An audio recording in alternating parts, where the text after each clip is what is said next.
Amados, não há nenhuma possibilidade de existir duas almas com a mesma consciência, com a mesma frequência, e que se poderia dizer na mesma condição dentro da escala evolutiva.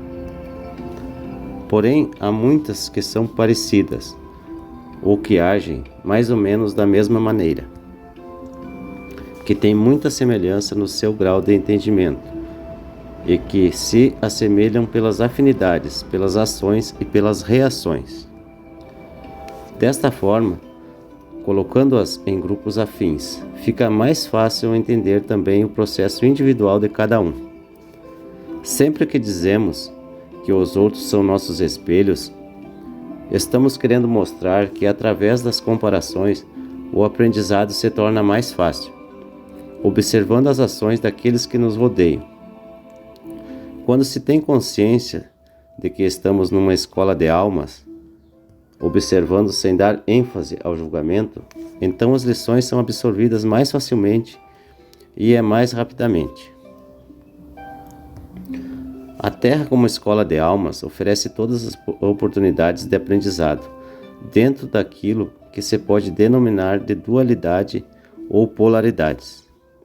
O percurso não é igual e nem no mesmo tempo para todos os alunos desta escola. Porém, aquele que chega ao final da caminhada faz por merecer a aprovação para uma escola em nível mais elevado. A este fato nós chamamos de ascensão. A humanidade experimenta agora um momento único dentro desta longa jornada evolutiva, com a chegada das novas energias que promovem a transição planetária.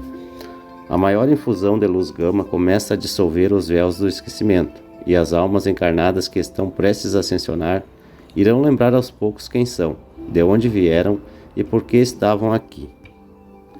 Lembrarão também os pormenores de todas as vidas passadas e de todo o aprendizado conquistado.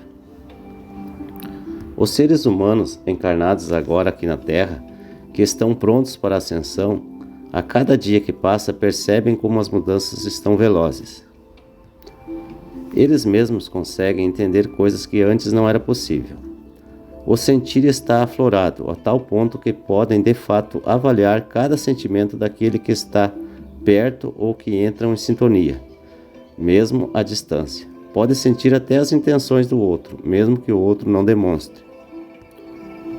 Estamos muito próximos de atingir a consciência plena de quinta dimensão. E nesse nível não haverá mais enganos e nem manipulações. Esta será a régua que determinará quem de fato está pronto para a nova Terra, que também deixará de ser um mundo de expiações e provas, para se transformar num planeta de regeneração. Atualmente podemos dizer que cada ser humano está apto para entender certas situações e pode fazer avaliações de acordo com o estado real de sua consciência. Por isso é preciso ter o cuidado do não julgamento, pois o julgamento sempre é feito de acordo com as vibrações internas e o entendimento daquele que julga. Julgar não é mostrar a verdade do outro, mas a sua própria verdade exposta. Quando se faz um trabalho terapêutico, o terapeuta está na condição de auxiliar aquele que o procura.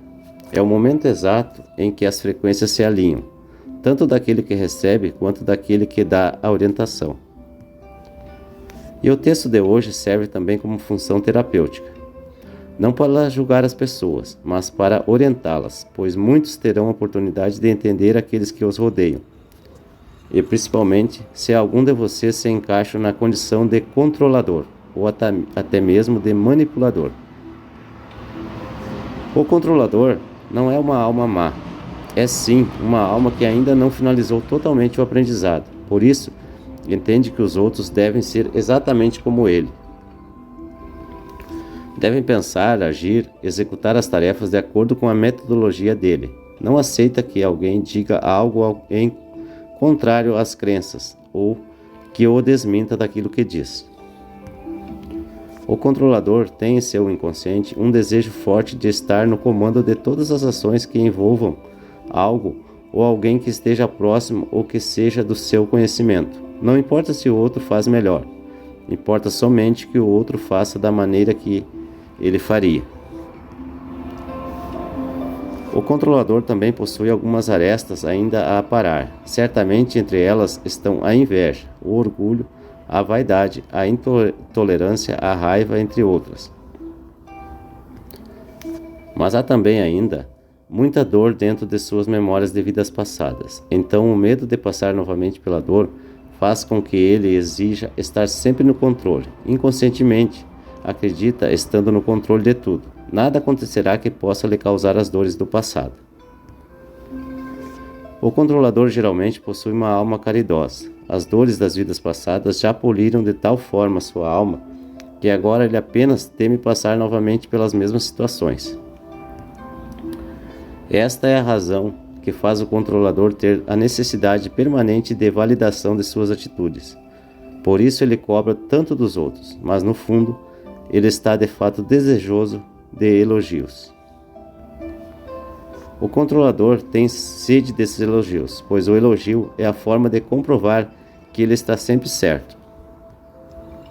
Em contrapartida, se recebe uma crítica, vai levá-lo à loucura. Isso se dá porque ele ainda se sente culpado pelos seus erros do passado, que lhe causaram tanta dor. Cada crítica que recebe reaviva em seu subconsciente as lembranças das duras situações vividas no pretérito. O controlador é muito bipolar, pois alterna rapidamente uma atitude amorosa com outra raivosa. Não é fácil conviver com ele. Muitas pessoas se afastam dele, por esse motivo, o que leva ele a sofrer muito, mesmo que não o admita nestes casos. Como consolo, ele tenta acreditar que aquele que se afastou não merecia estar na sua convivência, mas é uma dor solitária e o fere de morte cada vez que isso acontece. Poucos conseguem de fato conviver longo tempo com ele. Entretanto, como sempre dizemos, não existem vítimas, pois aqueles que se dizem vítimas hoje foi de fato o algoz de ontem. Então, conviver com o controlador é de fato um aprendizado, ainda necessário para tais pessoas envolvidas com ele. E para não ficar dúvidas, deixamos aqui a observação que o controlador não é propriamente um manipulador. Se o controlador geralmente é uma alma caridosa, o manipulador, na essência, é uma alma que ainda precisa de muito aprendizado. Portanto, o manipulador é uma pessoa que ainda se compraz no mal e na subjugação dos outros seres encarnados. Este ainda está longe da ascensão de sua alma. O manipulador se compraz na dor alheia. Ele possui poucos predicados, mas tem muitas falhas no seu caráter, pois geralmente é orgulhoso, avarento, tendencioso, ambicioso, etc. Mas tem a consciência de que é um fracassado. Então tenta compensar o seu fracasso se sobrepondo a tudo e todos, pois não tolera que alguém esteja em condições superiores a ele. O manipulador é um infeliz contumaz. Compensa a sua infelicidade causando dor aos outros. O manipulador precisa de aplausos, pois é a única forma de se sentir competente. O seu desejo permanente de poder é também a grande chaga que o maltrata por uma vida inteira, pois é uma ferida que nunca sara. Por mais poder que consiga, nunca será o suficiente para deixá-lo feliz. É uma sede que nunca acaba. No fundo, ele se acha o mais infeliz entre os humanos. Eu sou Vital Froze e minha missão é o esclarecimento. Namastê.